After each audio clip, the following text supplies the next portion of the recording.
Hello बच्चों, कैसे हो आप सब। मैं नितेश चौधरी आप सभी के सामने एक बार फिर से मेरे यूट्यूब चैनल पर। दोस्तों, आपकी एक प्रश्नावली थी, वो एक्सरसाइज 1 जो आपकी खत्म हो गई है। अगली जो एक्सरसाइज है वो है आपकी 2। और एक्सरसाइज का नाम है बहुपद। उससे पहले इसको शुरू करने से पहले हम आपके लिए 2 लाइन, और 2 लाइन क्या है कि मंजिल ने हौसलों से कहा कि तेरे बस की बात नहीं। मंजिल मंजिल ने हौसलों से कहा कि तेरे बस की बात नहीं। हौसलों ने मंजिल की आंखों में आंखें डाल के कहा, चल जुट्टी तेरी औकात नहीं। ठीक है। तो आज हमारा जो टॉपिक है वो है बहुपद, पॉलिनोमिनल। और इसके बारे में हम पढ़ेंगे। अपनी ये प्रश्नावली है, इसमें बहुपद के बारे में जानेंगे। तो बहुपद की सबसे पहले हम बात करते हैं, तो इसमें हमें पढ़ना क्या क्या है। इसके परिचय की बात करें तो बहुपद बहुपद के परिचय में हमने पढ़ना क्या है। परिचय में पढ़ना है, सबसे पहले हमको पढ़ना है बहुपद की भूमिका। बहुपद, एक तो बहुपद की भूमिका, ठीक है। दूसरा है बहुपद के शून्यक,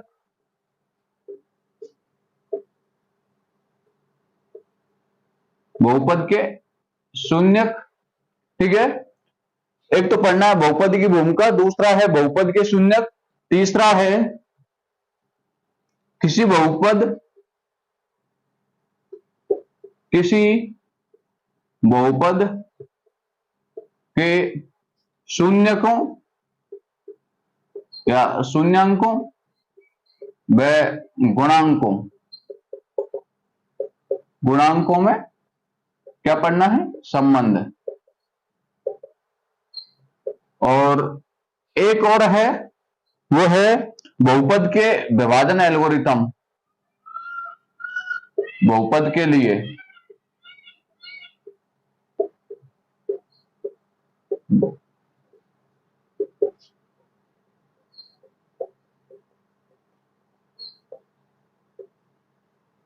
देखिए, लिखने पे ध्यान कम देना है और समझने पे ज्यादा। मेरे को भी यहाँ पे लिखने में काफी टाइम लग जाता है, तो यहाँ पे भी मैं बहुत ही कम लिखाऊंगा, समझाऊंगा ज्यादा। ठीक है। तो हमको बहुपद में जो ये अपनी जो एक्सरसाइज 2 है, इसमें पढ़ना क्या क्या है। बहुपद के लिए हमें पढ़ना क्या है, एक तो बहुपद की भूमिका, दूसरा है बहुपद के शून्यक, और फिर तीसरा पॉइंट अपना रहेगा किसी बहुपद के शून्यकों व गुणांकों के मध्य में संबंध, और चौथा रहेगा बहुपद के लिए विभाजन एल्गोरिथम। घबराना नहीं है बिल्कुल भी। आपको यदि बहुपद समझ में आ गया तो ये समझो कि आपको सब कुछ समझ में आ गया। आगे तक इसका काम पड़ेगा, बड़ी क्लासों में भी इसका काम पड़ेगा, 11th 12th कोई सी भी हो, बीएससी हो, ठीक है, आगे एमएससी भी हो, हर एक में बहुपद का काम पड़ेगा। चाहे आपका कंपटीशन लेवल का एग्जाम हो, यदि आप यहाँ से बहुपद और बहुपदों के शून्य वगैरह निकालना सीख गए ना, ठीक है, इनके संबंध जानना सीख गए, गुणांक, तो आपको बहुत ही आसानी होगी कंपटीशन लेवल के एग्जाम में। तो बहुपद एक बहुत ही महत्वपूर्ण टॉपिक है, जिसको आपको पढ़ना है और समझना है, और अच्छे से पढ़ना है।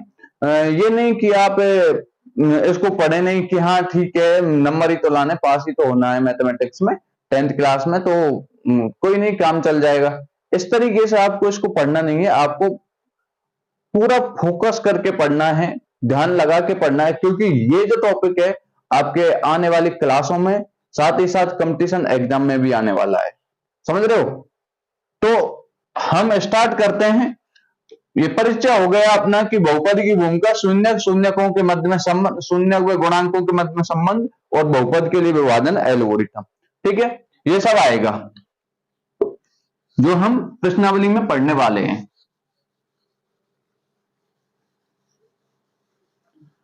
अगला जैसे मैं बात करूं, एक शब्द आया अपना बहुपद की भूमिका, पहला ही हम इसको समझते हैं कि बहुपद की भूमिका क्या है।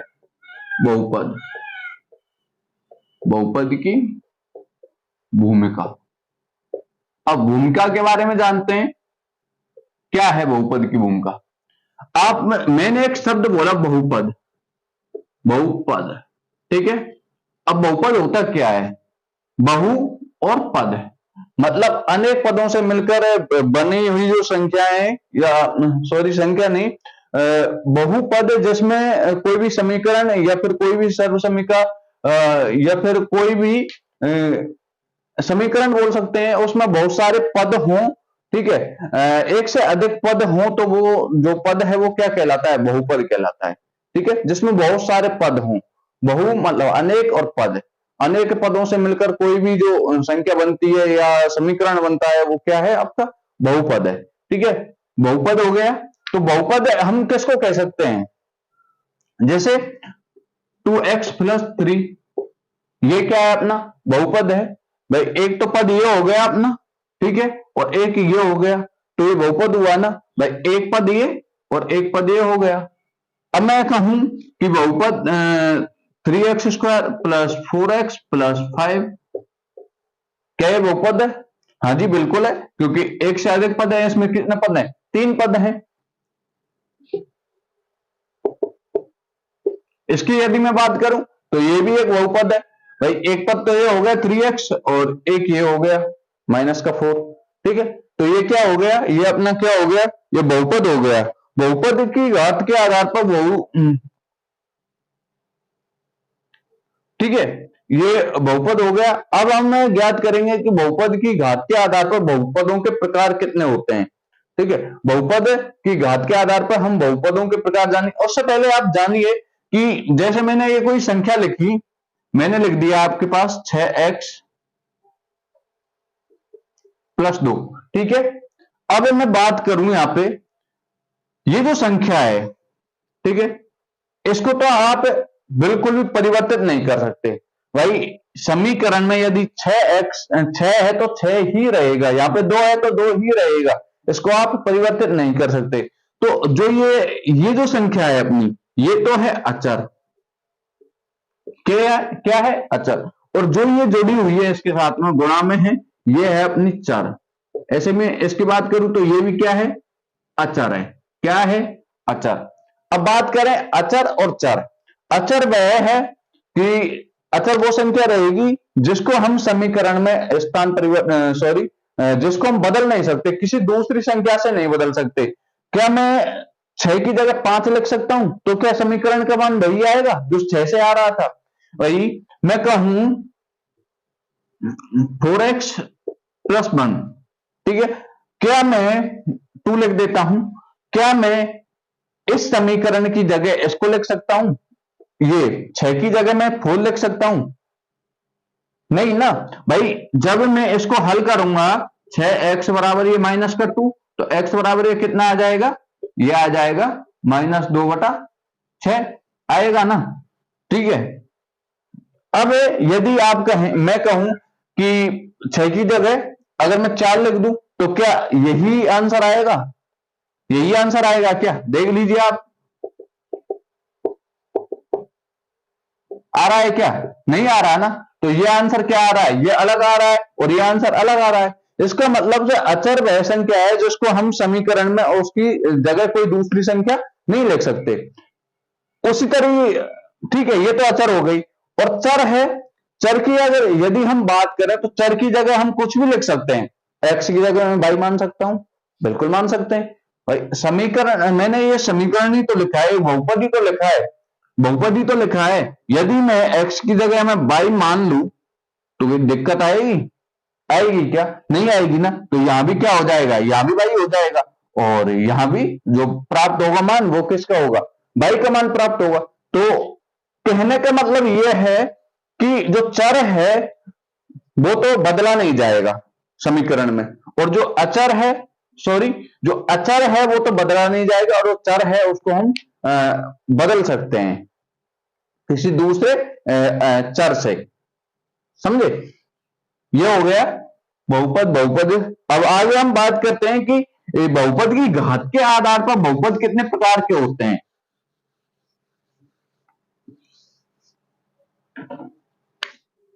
पॉइंट रहेगा हमारा बहुपद और बहुपद की घात के आधार पर, आधार पर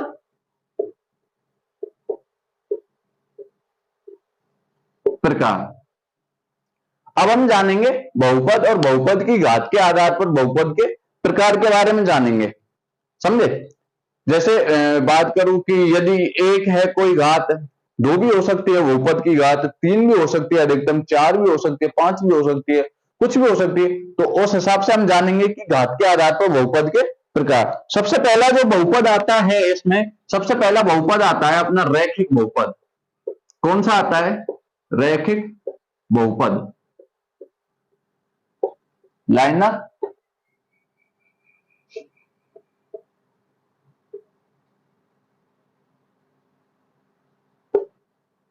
लाइनर पॉलिनोमिनल, ठीक है। तो रैखिक बहुपद, रैखिक बहुपद उदाहरण की यदि मैं बात करूं, इसमें उदाहरण की यदि मैं बात करूं तो 3x + 2, ठीक है। ये जो हमारा जो बहुपद है ये कैसा है? रैखिक बहुपद। और रैखिक बहुपद की पहचान क्या है? कि रैखिक बहुपद की पहचान क्या है कि बहुपद में अधिकतम घात कितनी होनी चाहिए? x की, x हो या फिर ये चर है ना, चर की घात अधिकतम 1 होनी चाहिए। कितनी होनी चाहिए? 1। अब देखिए ये x लिखा हुआ है, यदि मैं इसकी घात 1 लिखूं तो बात वही है ना, बराबर है, ठीक है। x की घात 1 लिखने का मतलब है x ही है वो। यदि यहाँ पे y होता कोई भी संख्या, जैसे 7y - 2, ये भी अपना क्या है? ये भी एक रैखिक बहुपद है, रैखिक बहुपद है। अगली यदि मैं बात करूं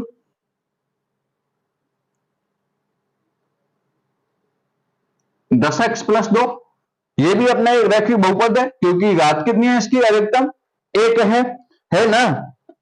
अब आप कहोगे कि सर यदि इस तरीके से लिखा जाए खाली 6x, आप तो बोल रहे हो कि 6 मतलब जो चर है उसकी घात 1 होनी चाहिए। यदि ये ऐसे लिखा आ जाए और आपने बताया इस तरीके से, तो क्या ये बहुपद है? तो मैं कहूंगा आपके लिए कि हाँ ये बहुपद है। अब बहुपद ये कैसे है? रैखिक बहुपद ये कैसे है? यदि मैं इसमें 0 ऐड कर दूं तो क्या इस पे कोई फर्क पड़ेगा? पड़ेगा क्या? नहीं पड़ेगा ना। तो ये अपना कैसा हो गया? रैखिक बहुपद, लाइनर पॉलिनोमिनल, ठीक है। लाइनर पॉलिनोमिनल ये अपना बहुपद हो गया, रैखिक बहुपद हो गया। देखिए 11x लिख दिया जैसे मैंने, ठीक है। तो ये इसकी यदि मैं बात करूं तो क्या ये रैखिक बहुपद है? आप कहोगे सर जी आपने बताया था कि हाँ ये रैखिक बहुपद है, तो इसका मतलब ये रैखिक बहुपद है। बिल्कुल ठीक कहा आपने कि ये रैखिक बहुपद है, क्योंकि यदि मैं इसमें 0 ऐड कर दूं, ठीक है भाई, 0 भी तो एक पद ही तो है, एक संख्या ही तो है, संख्याओं में तो आती है, ठीक है। तो ये क्या है? एक रैखिक बहुपद हो गया। हुआ या नहीं? हो गया है ना। अगला हम बात करते हैं, ये हो गया अपना रैखिक बहुपद हो गया। रैखिक बहुपद, हाँ इसकी अब आपको जैसे ये दिख रहा है तो इसका मतलब ये है कि ax + b, ठीक है, इस टाइप से लिखा पाएगा आपको रैखिक बहुपद, समझ गए। दूसरा हम इसमें लेते हैं घात के आधार पर द्विघात बहुपद, द्विघात बहुपद।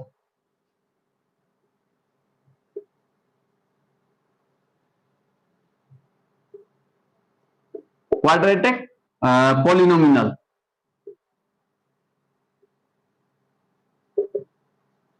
ठीक है। द्विघात बहुपद की यदि हम बात करें तो द्विघात बहुपद, अब आपको दिख रहा है कि द्वि और घात, तो ये कोई चर, और चर माना कि x है और x की घात कितनी होनी चाहिए? 2। कितनी होनी चाहिए? 2। तो वो कैसा बहुपद हो जाएगा? द्विघात बहुपद हो जाएगा। कैसा बहुपद हो जाएगा? द्विघात। उदाहरण की यदि मैं बात करूं तो उदाहरण जैसे कोई भी 2x² + 6x + 2, तो ये अपना क्या हो गया? ये क्या है? अपना द्विघात बहुपद है। क्या है? द्विघात बहुपद। देखिए x की अधिकतम घात कितनी आ रही है इसमें? 2। इसको मत देखना, इसको मत देखना, सबसे बड़ी घात देखनी है। कोई भी समीकरण दे रखा है, जैसे तो उसमें आपको देखनी है कि सबसे बड़ी घात कितनी है। ठीक है, चर की सबसे बड़ी घात माना x की सबसे बड़ी घात आपको देखनी है, और जितनी वो घात है उसकी अधिकतम, तो वह वैसा ही बहुपद होगा। ठीक है, दो यदि अधिकतम घात है तो ये कैसा बहुपद हो जाएगा, द्विघात बहुपद हो जाएगा। अगला मैं बात करूं 3x² + 2। अब आप कहोगे सर आपने तो इसमें 3 बताए थे, अब इसमें तो 2 ही रह गए, 2 ही रहे। अरे लेकिन ये फिर भी फिर भी ये द्विघात बहुपद है। क्या है, द्विघात बहुपद है। मैंने बताया ना पिछली बार जो रैखिक जो बहुपद था उसमें। ठीक है, तो ये भी आपको तो सिर्फ और सिर्फ ये देखना है कि x की अधिकतम घात कितनी है, x की अधिकतम घात कितनी है, तो ये वैसा ही बहुपद हो जाएगा। ठीक है, x की घात अधिकतम यहाँ पे कितनी है, 2 है ना, तो ये कैसा बहुपद हो गया, द्विघात बहुपद। अब द्विघात जो बहुपद है वो किस रूप में लिखा मिलेगा आपको, ax² + bx और प्लस c, इस टाइप से आपको द्विघात बहुपद लिखा हुआ मिलेगा। ठीक है, समझे, समझ में आ रहा है या नहीं आ रहा है, या फिर वैसे ही चिल्लाए जा रहा हूं मैं है? यदि आपको कहीं समझ में नहीं आ रहा है ना, तो आप मेरे को बता सकते हैं और आपके लिए दोबारा से समझा दिया जाएगा। समझ रहे हो, कमेंट बॉक्स में लिख देना आप अपनी जो समस्या है, अपनी जो प्रॉब्लम है। ठीक है, तो यह हो गया अपना द्विघात बहुपद हो गया। अगला है अपना इसी में त्रिघात बहुपद। अब लिखूंगा कम है यहां पे, पर क्या करें, लिखना तो पड़ता है, आपके समझ में नहीं आएगा फिर आप बोलोगे सर लिख ही नहीं रहे हो हैं।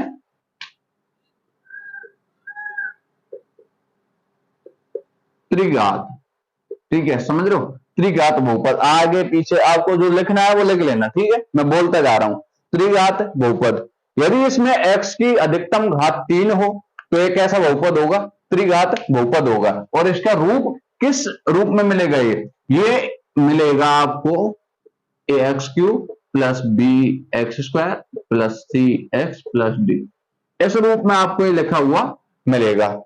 समझ रहे हो।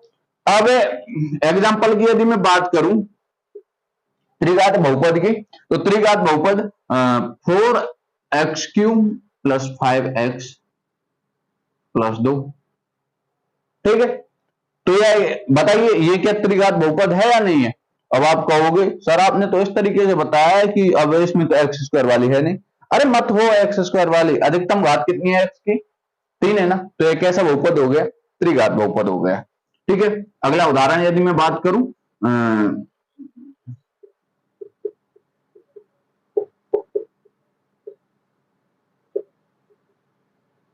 ठीक है, अब तो आपको लग रहा होगा ना, ये लग रहा होगा ना कि भाई ये तो त्रिघात बहुपद है, लग रहा है ना। तो क्या है 6x³ + 5x² + 9x + 2, ये क्या है अपना त्रिघात बहुपद। अगला बहुपद है अपना स्थिर बहुपद, कौन सा, चौथा है स्थिर बहुपद,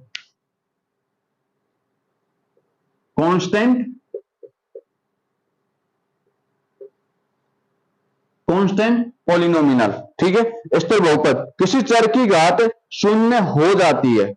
ठीक है, किसी जो चर है और उसकी घात यदि 0 है तो वो कैसा है, कैसा रहेगा, कैसा बहुपद होगा, स्थिर बहुपद होगा। ठीक है, जैसे मैं बात करूं ax, मैंने लिख दिया ये इस तरीके से। ठीक है, क्या ये स्थिर बहुपद है, क्या ये स्थिर बहुपद है, नहीं, ये स्थिर बहुपद नहीं है, ये है द्विघात बहुपद। ठीक है, ये है द्विघात बहुपद। अब कह क्या रहा है कि यदि किसी चर की घात 0 हो जाए, यदि किसी चर की घात 0 हो जाती है तो वो कैसा बहुपद कहलाता है, स्थिर बहुपद। यदि मैं x की घात 0 कर दूं तो x की घात 0 का मान आप सबको पता होगा 1 होता है, y की घात 0 हो भले ही, ठीक है, उसका मान भी 1 होता है, किसी की भी घात 0 हो उसका मान 1 ही होगा। ठीक है, अब मैंने यहाँ पे x की घात 0 हो गई तो ये क्या हो गया अपना, इस तरीके से हम इसको लिख सकते हैं तो ये कैसा हो गया अपना स्थिर बहुपद। ये कौन सा बहुपद कहलाता है? इस तरीके से जो लिखा हुआ ये है अपना स्थिर बहुपद कहलाता है। ठीक है, ये कैसा बहुपद है? स्थिर बहुपद। पांचवें की यदि हम बात करें तो पांचवा है अपना शून्य बहुपद। कौन सा है? शून्य बहुपद।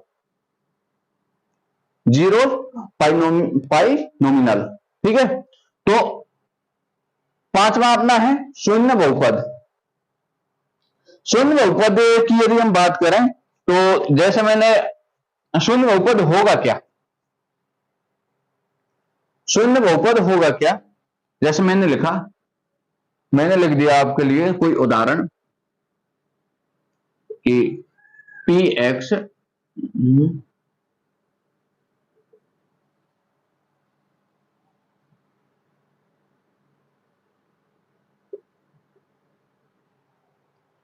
ठीक है, शून्य बहुपद होगा क्या? क्या होगा? शून्य बहुपद शून्य ही होगा, शून्य हुई ही होगा। अब वो होगा कैसे? यदि किसी अचर वो सॉरी जो चर है उसका यदि हम जीरो से गुणा करें, मैं कहूं जैसे कि भाई हम तो इसको ऐसे लिखेंगे है, तो एक्स स्क्वायर है। ठीक है, अब मैं इसका गुणा जीरो से करूंगा तो जीरो ही प्राप्त होगा। होगा या नहीं? शून्य ही तो प्राप्त होगा। ठीक है, तो ये जो हमारा बहुपद है ये कैसा बहुपद हो जाएगा? शून्य बहुपद। अब शून्य बहुपद में होता क्या है कि एक्स की जो घात है वो कितनी भी हो सकती है, एक्स हो या वाई हो, उसकी घात कितनी भी हो सकती है। ठीक है, तो ये अपना कौन सा है? शून्य बहुपद। अगला अब हम इसमें बात करते हैं कि बहुपद के लिए ना एक चीज और याद रखनी है आपको कि बहुपद के लिए ना जो घात है ना वो पूर्ण संख्या होनी चाहिए। ठीक है, मैंने प्रत्येक के उदाहरण में आपको बताया था कि बहुपद के लिए ना एक हमेशा कैसी घात होनी चाहिए? पूर्ण संख्या होनी चाहिए। ठीक है, ये मैंने बताया आपको। ठीक है, 7x+2, ये भी देखिए इसमें पूर्ण भाई एक ही तो है, एक है ना घर, तो इसका मतलब ये पूर्ण संख्या हुई। मैंने बताया आपको कि 4x³ + 5x²। अब देखिए इनकी जो घातें हैं एक पूर्ण संख्या है ना, पूर्ण संख्या है या नहीं है? भाई x की घात इसमें कितनी है? 3 है, ये भी पूर्ण संख्या है। ये x में इसकी घात कितनी है? 2 है, ये भी कैसी है? एक पूर्ण संख्या है या नहीं है? है ना। ठीक है, तो ये अपने कैसे हो जाएंगे बहुपद? ये अपने बहुपद कहलाएंगे। ये मतलब कंडीशन है कि बहुपद में बहुपद वही होगा जिसमें x की घात पूर्ण संख्या हो। यदि मैं आपसे कहूं जैसे कि कोई भी उदाहरण ले लेता हूं, जैसे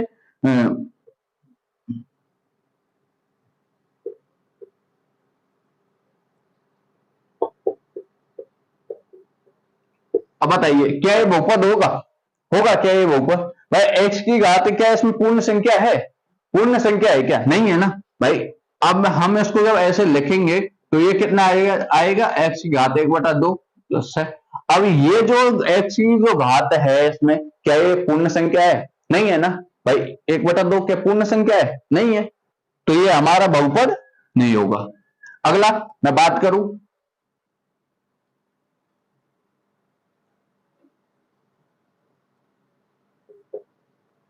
क्या ये हमारा बहुपद है? क्या ये बहुपद है? भाई नहीं है। क्यों? क्योंकि x की घात कितनी है?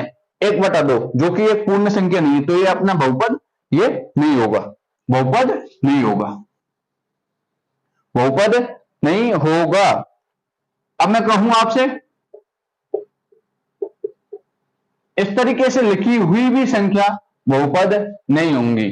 बटे में कोई भी संख्या लिखी हुई होगी ना तो ये भी अपनी बहुपद नहीं है।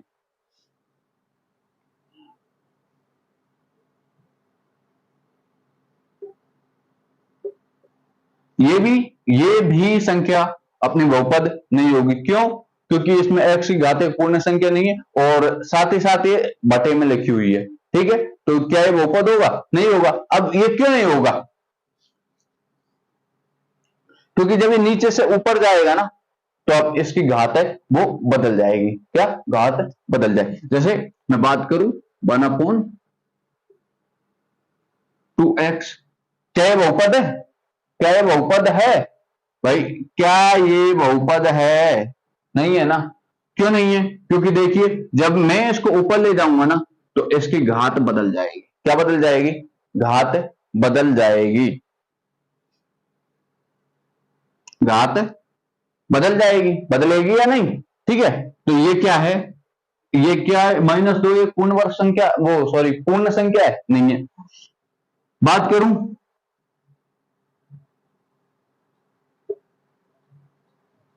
सॉरी ये मार्कर थोड़ा चलना बंद हो गया है तो दूसरा मार्कर चेंज कर लेते हैं। मैंने लिखा x3, ठीक है। क्या ये पूर्ण वर्ग संख्या है? वो सॉरी कहां ध्यान जा रहा है, पूर्ण वर्ग और अपूर्ण संख्या और फलान जगह वहां पे ध्यान जा रहा है, आपकी पहली प्रश्नावली पे पहुंच गया, वास्तविक संख्या वगैरह वगैरह। ठीक है, कोई ना। क्या ये बहुपद है? भाई नहीं है। क्यों नहीं है? क्योंकि ये संख्या है बटे में, और बटे में है तो इसका मतलब ये होगा क्या, जब ये जो x वाला जो x वाली जो ये संख्या है ये जब ऊपर जाएगी तो इसकी घात बदल जाएगी, तो ये क्या हो जाएगी x4 -3 होगी या नहीं। और जो -3 है, -3 पूर्ण वर्ग वो सॉरी पूर्ण संख्या नहीं है, पूर्ण संख्या नहीं है, तो ये हमारा क्या है, ये अपना क्या नहीं होगा, बहुपद नहीं होगा। अगला है, अब इसमें हमने बहुपद की भूमिका की तो बात हो गई अपनी, हो गई ना। अब बहुपद के शून्यक, दूसरा है अपना बहुपद के शून्यकों की। ठीक है, बहुपद के शून्यक, x का वहमान जिस पर बहुपद शून्य हो जाता है या बहुपद का मान शून्य प्राप्त होता है तो वह क्या कहलाता है, शून्यक कहलाता है। अब देखिए कोई मैंने संख्या लिखी x बराबर क्या मान लिया, मैंने मान लिया 2x² - 8। ठीक है, अब जब हम बहुपद के शून्यक निकालेंगे तो हमें करना क्या है कि पहली बात तो ये कि x का वहमान जिस पर बहुपद का मान शून्य हो जाता है तो वो क्या कहलाता है, बहुपद के शून्य कहलाते हैं, x के कोई भी मान। अब उनको निकालेंगे कैसे कि 2x² - 8 बराबर हम क्या मान लेते हैं, 0 मान लेते हैं। ये क्या है, 2x² बराबर ये इधर गया तो कितना हो गया 8, x² बराबर ये कितना हो गया 4। जब हम x का मान निकालते हैं तो प्लस माइनस ये आ जाएगा अपना 2 प्राप्त हो गया। अब जब हम x का एक बार तो प्लस में लेंगे 2 और एक बार माइनस में रख लेते हैं, p ये प्लस का 2 रख लिया हमने, 2 into ये प्लस का 2 है ना तो 2 दूनी 4 और माइनस का 8, तो ये कितना आ गया, शून्य आ रहा है। अब हम एक बार माइनस का रख के देख लेते हैं। ठीक है, 2 into अब माइनस का 2 का स्क्वायर और -8, ये कितना हो गया 2 into, और ये माइनस क्या है, जब हम इसका स्क्वायर करेंगे तो ये प्लस का हो जाएगा और 2 दूनी 4 और -8, ये भी 8 हो गया और ये भी 8, तो ये क्या हो गया, शून्य आ रहा है ना।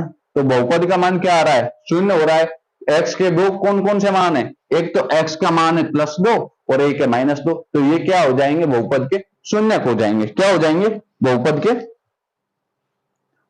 क्या हो जाएंगे, क्या होंगे बहुपद के, ये हो जाएंगे बहुपद के शून्यक। ठीक है,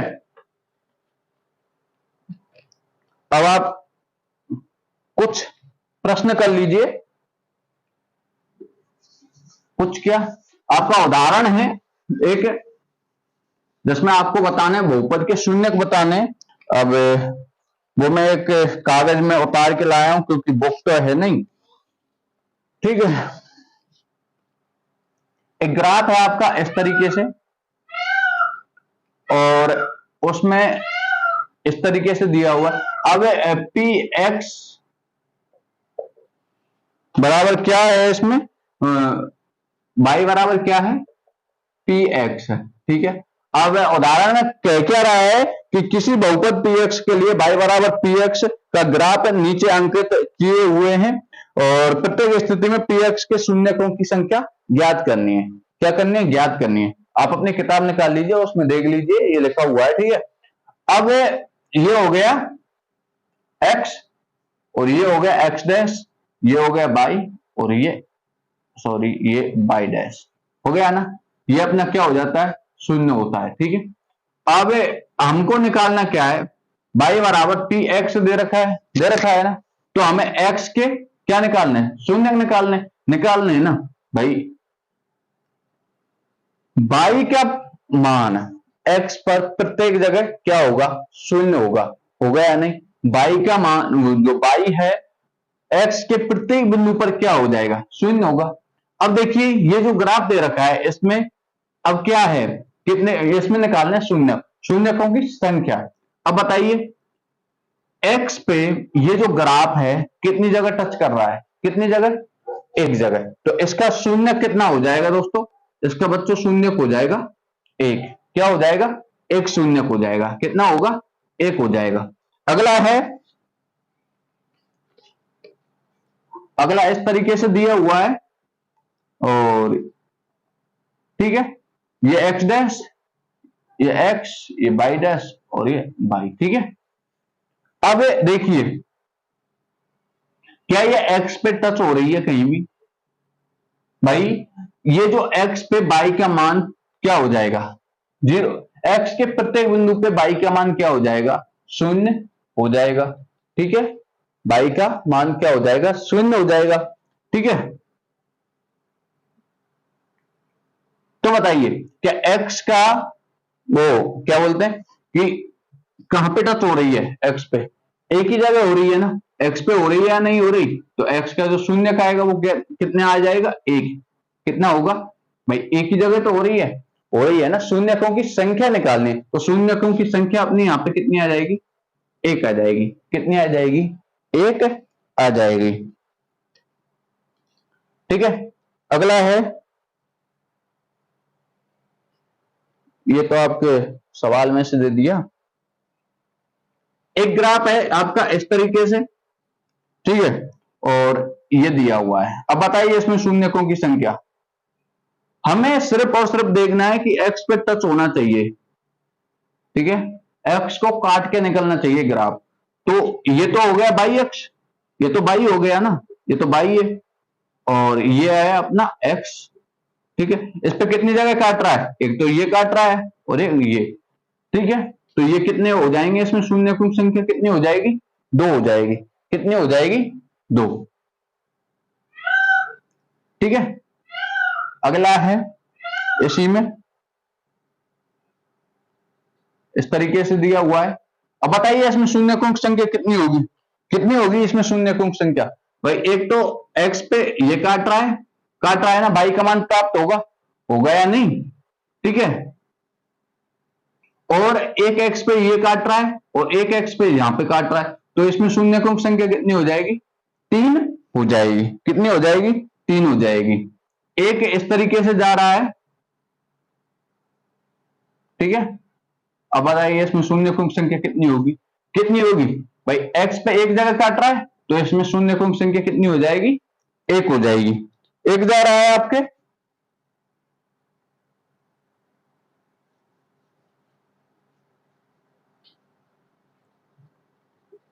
ये आपका उदाहरण है। ठीक है, एक जा रहा है आपके इस तरीके से, इसको x अक्ष को छूता हुआ, x अक्ष को छू रहा है। ठीक है, x अक्ष को ये छू रहा है। ठीक है, तो x पे कितनी जगह टच कर रहा है? एक जगह। टच थोड़ा सा ही करे, ठीक है, कर तो रहा है ना, टच तो कर रहा है। तो इसका जो शून्यक है, शून्य कितने हो जाएंगे? एक ही हो जाएगा। कितना? शून्यकों की संख्या कितनी होगी? एक ही शून्यक होगा या नहीं? अगला है जैसे इसी को यहां बढ़ा देते हैं।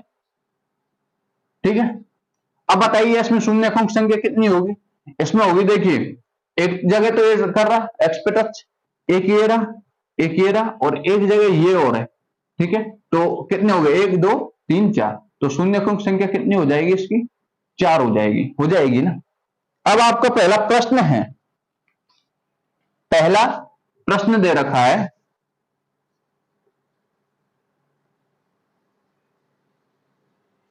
पहला प्रश्न क्या दे रखा है, 2.1 का प्रश्नावली है आपकी। अब 2.1 कितनी है, 2.1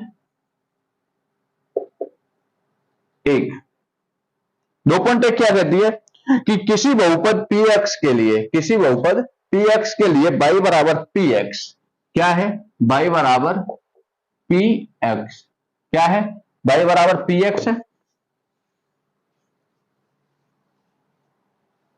का ग्राफ नीचे आकृति 2.10 नीचे अपनी किताब में देखिए, ठीक है, अपनी किताब में पढ़िए। यहां पे मैं लिखूंगा नहीं इस सवाल को क्योंकि लिखने में बहुत टाइम लग जाता है, समझ रहे हो, ठीक है। दिया है प्रत्येक स्थिति में px के शून्यकों की संख्या ज्ञात कीजिए, ठीक है। शून्यकों की संख्या ज्ञात करनी है, ना कि हमें शून्यक नहीं बताने, शून्यकों की संख्या बतानी है, ठीक। पहली आकृति आपको दे रखी है, मैं एक बार बना देता हूं सबको।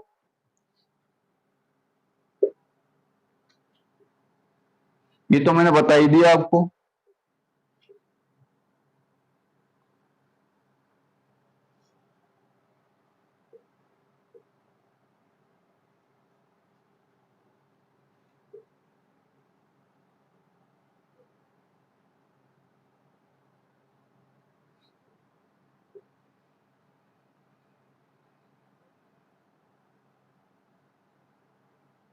ठीक है, इस तरीके से। अब हमें ज्ञात क्या करनी है इसमें, शून्यकों की संख्या। ये तो हो गया अपना, भाई बार बार लिखूंगा इसको, लिखूंगा, अरे ये तो समझ में आ गया होगा अक्ष तो, ठीक है। पहला प्रश्न आपके लिए दे रखा है। अब बताइए क्या है इसमें, शून्यकों की संख्या ज्ञात करनी है, ठीक है। कोई भी लाइन या ऐसे ग्राफ में एक्स पे कोई बिंदु काट रहा है, कोई भी ग्राफ जा रहा है एक्स अक्ष को काटता हुआ, नहीं जा रहा ना, तो इसमें शून्यकों की संख्या क्या होगी, 0, क्या होगी, 0, कोई भी शून्यक नहीं है। भाई एक्स का मान होना चाहिए ना, एक्स पे एक्स अक्ष पे एक्स का मान आना चाहिए ना कुछ, तभी तो वाई का मान निकलेगा, निकलेगा या नहीं। अब जब ये जो रेखा है, ये जो अक्ष, ये जो रेखा है, ठीक है, ये ग्राफ की जो भी ये काटती हुई जा रही है वाई अक्ष को, वाई अक्ष को, तो क्या वाई का मान निकल रहा है, भाई एक्स का मान हमें क्या प्राप्त हो रहा है, नहीं हो रहा है ना, भाई वाई का मान ही तो दे रखा है, लेकिन एक्स का मान थोड़ी प्राप्त हो रहा है, नहीं हो रहा ना। तो हमें तो एक्स का ज्ञात करना है, पर एक्स अक्ष पे काटना चाहिए, तभी तो हम शून्य निकालेंगे कि भाई कितनी बार काट रहा है, ठीक है। इसको देखिए, ये एक्स अक्ष पे, ये वाई अक्ष पे ये काट रहा है, इससे हमें कोई मतलब नहीं। ये क्या है, ये एक्स अक्ष पे काट रहा है ना, काट रहा है, तो इसका मतलब है इसमें शून्यकों की संख्या कितनी हो जाएगी, 1। अब ये बिंदु कोई भी हो सकता है, ये बिंदु कोई भी हो सकता है, 2 हो, 3 हो, 4 भी, ठीक है, ठीक है, लेकिन वाई का मान इस जगह पे 0 हो जाएगा, अक्ष के अक्ष पे वाई का मान 0 होता है, ठीक है। तो जो ये है अपना क्या, अपना एक शून्य प्राप्त होगा यहाँ पे। अब देखिए एक्स अक्ष पे ये जो ग्राफ है कितनी बार काट रहा है, 1 बार, 2 बार और 3 बार, तो इसका मतलब इसमें शून्यकों की संख्या कितनी हो जाएगी दोस्तों, इसमें शून्यकों की संख्या होगी 3, कितनी होगी, 3 होगी। इस ग्राफ को देखिए, ये एक्स अक्ष पे ही काट रहा है, काट रहा है या नहीं है, काट रहा है, देखिए 1 और 2, तो इसमें शून्यकों की संख्या कितनी हो जाएगी, 2। इस ग्राफ को देखिए कितनी बार काट रहा है, एक्स अक्ष पे काटना चाहिए, ठीक है, ये जो लाइन है ना, इस पे काटना चाहिए, इस पे क्रॉस होना चाहिए, 1 बार, 2 बार, 3 बार और 4 बार, ठीक है। तो इसका मान 4 शून्य प्राप्त हो जाएंगे। इसको देखिए 1, अब आप ये कहोगे काट तो कहीं नहीं रहा, अरे काट नहीं रहा तो कोई बात नहीं, टच तो हो रहा है ना, छूके तो जा रहा है, ठीक है, तो इसका मतलब उस पर बिंदु है, एक्स अक्ष पे बिंदु है कोई, ठीक है। तो 1, 2, 3, ठीक है, कितनी बार है, 3 बार, तो इसका मतलब इसके 3 शून्य हो जाएंगे। दोस्तों मैं उम्मीद और आशा करता हूं कि आपके अच्छे से समझ में आ गई होगी। यदि आपको ये समझ में नहीं आया तो कोई बात नहीं है, अगली वीडियो में हम आपको फिर से समझा देंगे इसको, ठीक है। और आप इस वीडियो को दोबारा देख सकते हैं, कोई दिक्कत नहीं है, इसका कोई चार्ज नहीं है, ये फ्री ऑफ कॉस्ट है। यूट्यूब पे आप जितनी बार इसको चलाना चाहें चला सकते हैं, ना ही ये कभी मैं इसको, ये नहीं कि भाई तुमने देख ली और कुछ दिन बाद मैं इसको हटा दूं, ऐसा कुछ नहीं है, आप जब चाहें आप इसको देख सकते हैं वीडियो को, ठीक है। और आपको यदि समझ में नहीं आ रहा तो आप बता सकते हैं कि कहाँ पे और किस सवाल में आपको दिक्कत है। अभी तो ये मैंने आपको ये भूमिका ही बताई है इसकी, ठीक है। ये परिचय ही दिया था और आपकी एक प्रश्नावली हुई है, उसमें थोड़ा सा ये शून्य शून्य ज्ञात करना, ठीक है। अभी तो ये बहुत बाकी है, 2-3 प्रश्नावली, ठीक है। अभी तो ठीक है, तो उसके बाद हम इसको आगे कंटिन्यू करेंगे अगले क्लास में। मैं उम्मीद और आशा करता हूं कि आप सभी के अच्छे से ये समझ में आ गया होगा। कोई दिक्कत नहीं आई होगी वैसे तो। यदि आपको फिर भी दिक्कत आती है तो कमेंट बॉक्स में आप लिख के डाल सकते हैं, बता सकते हैं मेरे को कि आपको कहाँ पे समझ में नहीं आई। और मेरे साथ बने रहिए, देखते रहिए। और आपका यहाँ पे पूरा सिलेबस कंप्लीट करवाया जाएगा 10th क्लास का, 10th का, 9th का। अभी तो खैर स्टार्ट नहीं हुआ है ठीक से, क्योंकि अभी 10th का ही पहले पूरा कराएंगे, उसके बाद में 9th का, 11th 12th का भी करवाने की सोच ही रहे हैं, ठीक है। तो अभी मैंने ये 10th का स्टार्ट कर दिया, तो सोच रहा हूँ कि इसको पहले कंप्लीट कराया जाए, बाद में आगे की जो क्लासें हैं उनका करवाएंगे। तो कोई बात नहीं है, आप अच्छे से पढ़िए, मस्त रहिए। मैं आपके उज्जवल भविष्य की कामना करता हूँ, साथ ही साथ आपको मेरी तरफ से बहुत बहुत बधाई। आप पढ़ रहे हो तो ठीक है, आप नहीं पढ़ रहे तो किस बात की बधाई भाई, किस बात की है। आप पढ़िए, मजाक कर रहा हूँ। आप पढ़िए अच्छे से और मन लगा के पढ़िए, माता पिता का ख्याल रखिए अपने। बारिश का मौसम है, इधर उधर कोई ऐसे नहीं कि नहाने चला जाए कि आओ पानी भर गया है और वहां पे नहाने चले, ऐसा नहीं, ठीक है। क्योंकि बारिश का मौसम है, कुछ भी हो सकता है, पता नहीं, समय बहुत परिवर्तित हो रहा है और मौसम के मिजाज भी बिगड़ रहे हैं। अपने घर में रहिए, सुरक्षित रहिए अपने। आप स्कूल जाते हैं, स्कूल से सीधा घर, और मस्त रहिए अपने, पढ़ाई पे फोकस कीजिए। और बस मैं इतना ही कहना चाहूंगा। और ये क्लास कैसी लगी आप बताना, लाइक शेयर और कमेंट करना बिल्कुल भी ना भूलें, और चैनल को सब्सक्राइब करना और बेल आइकन को प्रेस करना जरूर, ठीक है। आज के लिए बस इतना ही।